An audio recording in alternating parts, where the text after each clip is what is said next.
Mengapa bos? Tadi dia minta perhatian lah. Ada masalah. Dan yang tobat ya. Huh? Dan yang berubah. Dan takut. Sesuai sekolah banyak mana. Iya nak. Yang perhatian posisi banyak ya. Mungkin nak bisa ya pasal tobat.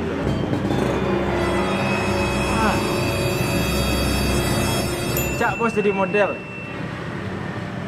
Dimas juga. Coba bos tagak sko santa. Coba tagak sko. Capek. Tinggi lah pas. Kuri-kuri pas lah. Maduk sko. Ta. Maduk sko. Cucuk bos jadi model ah. Cucuk mana? Serius bang tu? Yo. Model-model itu sih. Duduk apa dia? Assalamualaikum. Waalaikumsalam. Mangannya kau dah sadianan pak. Kurang. Nyo ngicik tadi pengen tobai. Ya. Tapi kiciknya dosunya banyak dah. Ah. Tapi ya pikir dah lah. Dosunya tu memang banyak dah.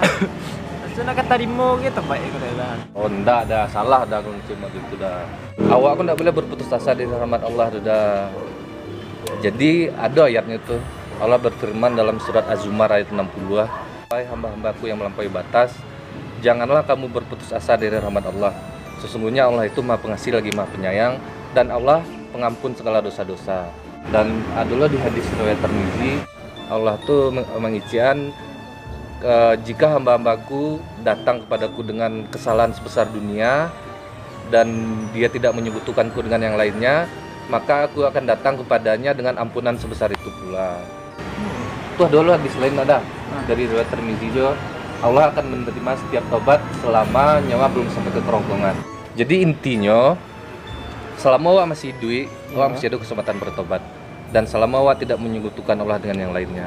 Jadi tidak boleh berputus asa dari rahmat Allah itu tidak boleh. Semangat dah. Tidak. Sadia ada. Ya Allah, sadia tuh mantap, pertahankan lah, lanjutkan sadia udah tuh. Dia dengar tu. Cik dah tu. Hei. Tawangan. Pokoknya harus terbaik dah. Dia terbaik lah, awak dia ni terbaik lah. Dosurin banyak, dosuran banyak. Terbaik lah lah. Itu mantap. Lah, kecil banyak dah. Jadi Banyak dah. awak permisi udah ya. Tiga telur ada dah. 2000 dah ya. Assalamualaikum. Salam.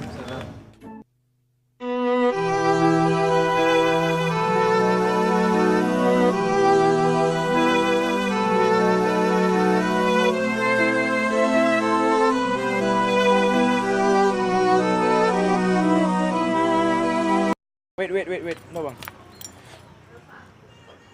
Action. Mungkin nak kata rimo ya dosu. Terbaik macam tu. Dia buat aku ya bang. Oke. Kamera roll action. Mantan sama orang. Rolling. Action. Tidak. Tiga telur ada dah. Oh tetapnya di bayi ya. Iya. Jadi assalamualaikum ah. Salam. Cut.